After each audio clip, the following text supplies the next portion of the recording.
It's Matt here, and in today's video, I want to answer some of the common questions I get around the seller leaseback, or more technically, the seller's temporary residential lease.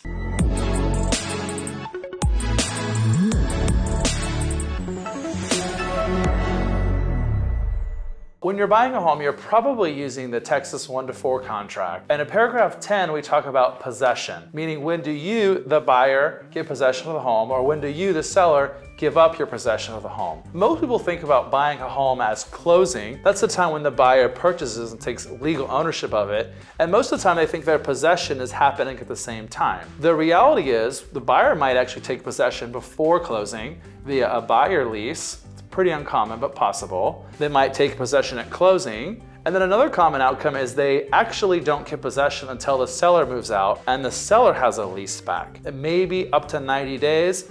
More often, it's probably going to be a couple days, a couple weeks. Why would a seller want this? Well, first of all, they want to get paid at closing, or they might just need some flexibility in timing between moving between both houses. So that's kind of why this temporary lease exists, to give some sellers some flexibility around their move out from the home. So you might be hearing this as a buyer and thinking, I don't want to be a landlord. Well, technically, yes, you are a landlord, but with a seller lease, we're talking about a 2-page addenda adding to your purchase contract. A traditional lease is a dozen or more pages depending on all the other addenda involved with it. And the tenant has a tremendous amount of rights. With the seller's leaseback, I would call it an informal lease. A seller has an ownership mindset. They've been living in the house.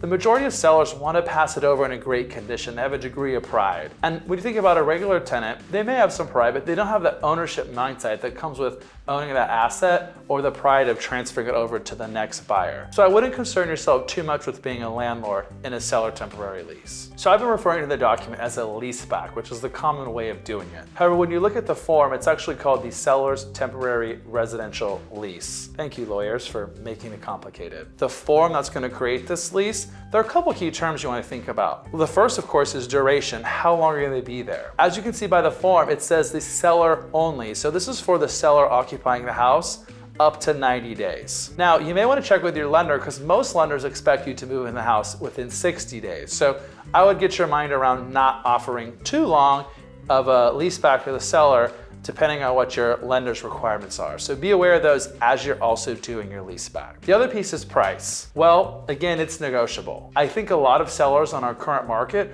are expecting the buyer to give them that lease for free. And you're like, I don't want them to live there for free. Well, think about it as part of your overall offer package and consideration you're giving them. Rather than giving them $3,000 or $4,000 more, you may be giving them a free lease. So there's value either way, whether it's cash given or time given. And the other piece is the deposit. I would tell you I would like to see a deposit there. That's money that can be used if in the event that just something happens. They can have the house cleaned, they can recover a small damage caused by movers. That's a little protection for the buyers. If you look further down in the lease, it does clearly specify though that the seller is responsible for any damage they cause to the property and turning it over in the condition like when it was purchased. The other term I really like to think about here is holding over. I think about this as a penalty rate because you as a buyer are planning your life on moving into the house on a certain date. If the seller decides to stay over, you probably don't want them to do that for free. You probably would like to be compensated for that. I think about this as being a hotel daily rate, maybe $150, maybe $200 a day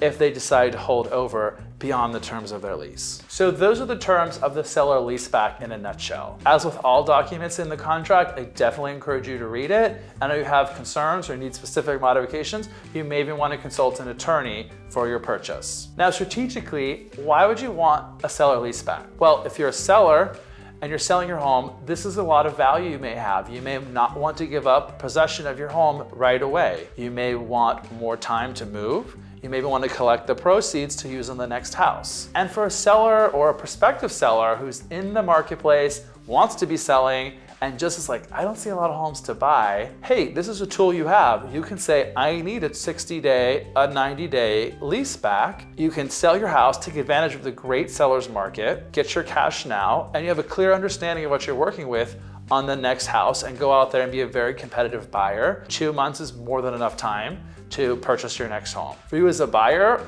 why would you want to give this to the seller? Well, I would think about it as the overall part of your offer package. It's part of a value you could present to differentiate yourself from other buyers. There may be buyers that want to charge a lot of money for the lease, and you have a willingness and open-mindedness to do it for free. Think about this as creating a win-win deal for you and the seller. So that's seller leases in a nutshell. If you have questions about this aspect of the real estate journey or the process overall, reach out. I love having those conversations with you. In the meantime, stay safe and have fun.